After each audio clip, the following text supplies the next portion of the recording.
ఇది కేవలం సమాచారంగా మాత్రమే భావించండి. వైద్య నిపుణులను సంప్రదించండి. సైకియాట్రీ చాలా వాస్ట్ సబ్జెక్ట్. మీరు రకరకాల కేసెస్ చూసుంటారు. ఇది సమస్య, ఇది తాత్కాలికం. ఒక డిప్రెషన్ ఒకటే తెలుసు మనకి. హౌ డు యూ నో అసలు ఇతర రకాల సమస్యలు డెల్యూషన్స్ ఉండొచ్చు, అబ్సెషన్ ఉండొచ్చు, రకరకాల సమస్యలు. దీని గురించి చెప్పండి ఇప్పుడు ఎందుకు పెరుగుతోందని? సో ఫస్ట్ థింగ్ ఏంటంటేనండి, ఇప్పుడు సమాజం మనకి మారుతున్న సమాజం. ఇట్స్ లైక్ రివర్ అనమాట, అది ఫ్లో అవుతూనే ఉంటుంది. సో 10 years బ్యాక్ నేనున్నట్టు ఇవాళ నేను లేను, అట్లాగే మీరు కూడాను. సో అట్లాగే మారుతున్న మనస్తత్వంతో, మారుతున్న సమాజంతో మనకి మెంటల్ హెల్త్ ఇష్యూస్ కూడా కొన్ని రెట్టింపులోకి వస్తాయి, కొన్నేమో they become inconsequential. For example మీరు అన్నారు డిప్రెషన్. ఇప్పుడు డిప్రెషన్లో కూడా వివిధ రకాలు ఉన్నాయి. అట్లాగే యాంగ్జైటీ, అబ్సెసివ్ కంపల్సివ్ డిజార్డర్, ఇకపోతే ఇంకా మోర్ సీరియస్ సైకాట్రిక్ సిండ్రోమ్స్, ఇప్పుడు స్కిజోఫ్రీనియా కానివ్వండి, బైపోలార్ డిజార్డర్ కానివ్వండి, అండ్ పర్సనాలిటీ డిజార్డర్స్. అంటే ఇది మానసిక రుగ్మత కాదు కానీ మెంటాలిటీలో ప్రాబ్లం అనమాట, మెంటాలిటీ రుగ్మత. సో ఇదొక ఎంటైర్లీ డిఫరెంట్ బాల్ గేమ్ అనమాట. సో ఇవన్నీ చూస్తే this all constitutes mental health issues. అవును. సో ఎక్కడైనా సరే, ఒక రిలేషన్షిప్లో కానివ్వండి, ఏ రంగంలోనైనా సరే, మన అంటే పర్సనల్ లైఫ్లో కానివ్వండి, లేకపోతే వర్క్ లైఫ్లో కానివ్వండి, ఎక్కడో అక్కడ ఒక డిస్టర్బెన్స్ అనేది క్రియేట్ అవుతుంది. ఇప్పుడు చూడండి, ఎవరికన్నా అబ్సెసివ్ కంపల్సివ్ డిజార్డర్ ఉందనుకోండి, చేతులు పదే పదే కడుగుతున్నారు, లేకపోతే డిస్టర్బింగ్ థాట్స్ వస్తున్నాయి. వాళ్ళు ఏమీ చేయకపోయినా సరే, బయటికి విజిబుల్గా లేకపోయినా సరే, disturbing thoughts, repetitive disturbing thoughts వస్తున్నాయి.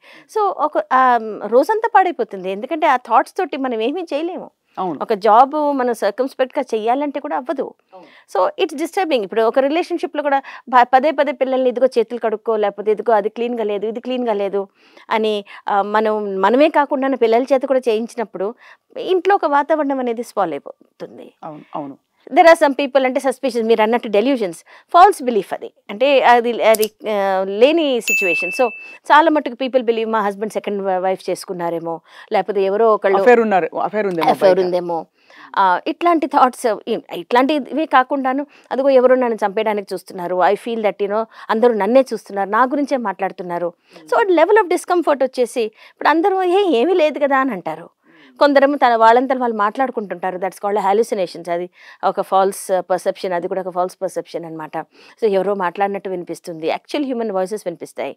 సో దే ఫీల్ దట్ ఆ వాయిస్తో మాట్లాడుతూ ఉంటారు. సో ఎవరితో మాట్లాడుతున్నావు అంటే సడన్లీ నేను ఫలానాతో మాట్లాడుతున్నాను అంటారు, that person or doesn't exist అనమాట.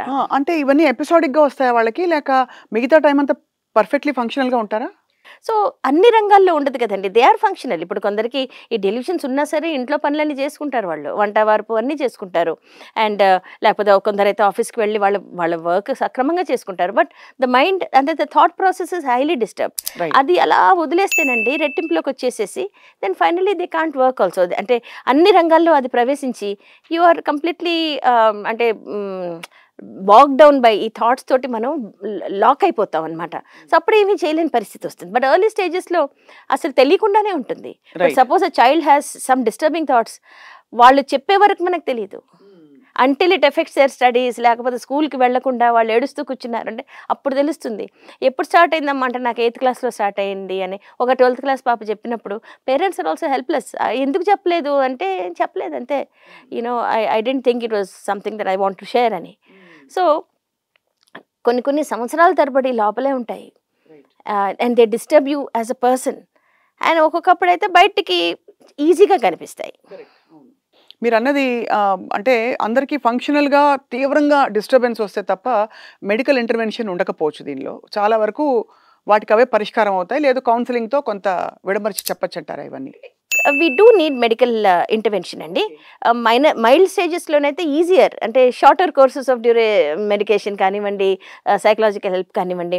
ఇక కొన్ని like mild anxiety, mild depression, even OCD మైల్డ్గా ఉన్నప్పుడు we take them for therapy. Cognitive behaviour therapy ఉంటుంది, రేషనల్ ఎమోటివ్ బిహేవియర్ థెరపీస్ ఉంటాయి. So different types of therapies ఉంటాయి which we can actually help them deal with ఈ irrational thoughts తోటి, లేకపోతే irrational behaviours తోటి, behaviour therapy తోటి మనం deal చేయొచ్చు. ఇక కొంచెం మితిమీరింది అనుకోండి, దే మైట్ నీడ్ మెడికేషన్. ఆ మెడికేషన్ కొందరికి తాత్కాలికగానే ఉంటుంది, కొందరికేమో it becomes a permanent issue. ఇప్పుడు మీరు చెప్పిన ఈ డిజార్డర్స్ పూర్తిగా నయం అవుతాయా అండి? అంటే మెడికేషన్ ఉన్నంత కాలం బాగుంటుంది, తర్వాత మళ్ళీ వచ్చేస్తుంది, లైఫ్ లాంగ్ మెడికేషన్ కావాలని చాలామంది భయపడతారు. ఇప్పుడు మనకి చూడండి, శరీరం అన్న మనసు అన్న ఒకటే కదండి, వి కాంట్ డిటాచ్ కదా. ఇప్పుడు షుగర్ వస్తే పోతుందండి, పోదు కదా. దాన్ని మేనేజ్ చేస్తూ ఉండాలి. ఎగ్జాక్ట్లీ. సో మనం లైఫ్ స్టైల్ చేంజెస్ కానివ్వండి, ఫ్యామిలీ సపోర్ట్ సిస్టమ్స్ కానివ్వండి, and plus of course medication, ఇవన్నీ మనం కంటిన్యూస్గా ఒక నిష్ఠగా మనం పాటిస్తేనే డయాబెటీస్ కానివ్వండి, హైపర్ టెన్షన్ కానివ్వండి క్లియర్ అయిపోతాయి. But you can never get off medication. Correct, right right. అట్లాగే మనకి ఇది కూడా మనసే కదండి, it's a part of your body. So కొన్ని రుగ్మతలకి it is a lifelong thing. And ఇప్పుడు బైపోలార్ డిజార్డర్ కానివ్వండి, ఎపిసోడిక్ వస్తుంటాయి. మధ్యలో మా టాబ్లెట్స్ బాగున్నాను కదా అని టాబ్లెట్ మానేస్తే మళ్ళీ ఒక ఎపిసోడ్ రావచ్చు. స్కిజోఫ్రీనియా వ్యాధి, ఇది ఇట్స్ ఎ కంటిన్యూస్ ప్రాసెస్.